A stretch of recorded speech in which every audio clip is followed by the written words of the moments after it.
En awach ni kapoko ng'adi ma eni mshachi en 10,000 kasto kanye ende 10,000 nieni nitiere 2,400 ma ing'eni onengo beni wang'adi tax e 10,000 kwasegolo gine moko gi but wadhi golo 2,400 koro instead of chulo nikech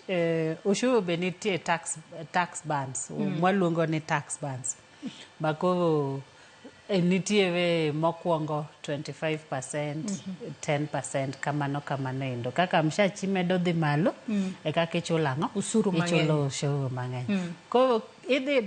idhi goyi tax kwasegolo 2,400 ni 10,000 tidhi goyi tax kuom mondo ogoyi tax ogol tax 10,000 cha gidhi gole modong' piny ni miyudo ni koro tis moloyo kadini tima ng'a ogole 10,000 koro mane ang'o mane personal relief koro matiende ni pesa no osetime ang'o osedonji ofukoni kani mano biwinjo maber ni kani chuli siling 10,000 to wadhi wagolo 2,400 koro mani dong' 7,600 koro 7,600 ni wadhi waketo 25% though amanena nachiwo example ranyisi wadhi wa levy 25% on it koro idhi yudo kotis moloyo kadini levy 25% ang'owa 10,000 chande koro matiende ni is a benefit mane personal relief to penjo na pod ni KRA ema amua ni koro wati kod ranyisi ni koro dweni we wami Joyce personal relief we wami ng'ane personal relief kose ichiwe monthly kose ichiwe higa ka higa en gima nitiere tax law ok en ni KRA ma amua KRA nose amua ni relief ni imi ang'owa imiye jo Kenya duto ngeni KRA be chik magitiyo godo en chik motimang'o moae parliament ma iluongo ni the tax act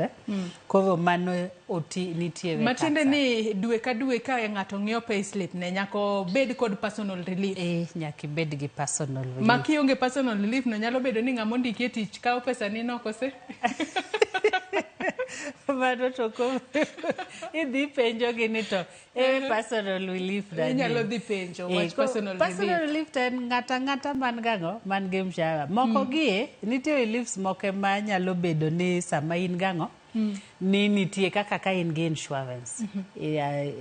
awach ni kawuono ing'ado life insurance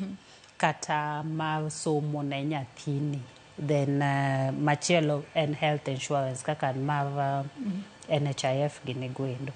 koro ka in gi insurance adek mwawacho gini ni in gi life insurance ikawo insurance kuom ngimani or ikawo education insurance ma puonjo nyathini koka mano to health insurance mago endo be gin gik mwaluongo ni relief kise gine ni titimo ang'oa imiyi ni 15% atamalo 15 mar gik michulo koro kabed ni ichulo 4,000 dwe ka dwe on insurance then 15% mar ang'oa 15% mar 4,000 nieni en ang'oa en relief to kagik to en either atamalo 15 kata 60,000 ang'oa e higa mano en ang'oa mano relief mimiyi kikawo koro ema nawawacho ni health insurance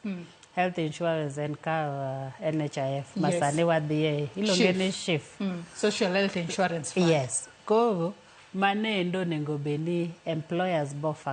keto ni atamalo 15 e dwe ka dwe ma kata giko en atamalo 15 to mang'eny mogiko konego beni okalo 6,000 e higa nikech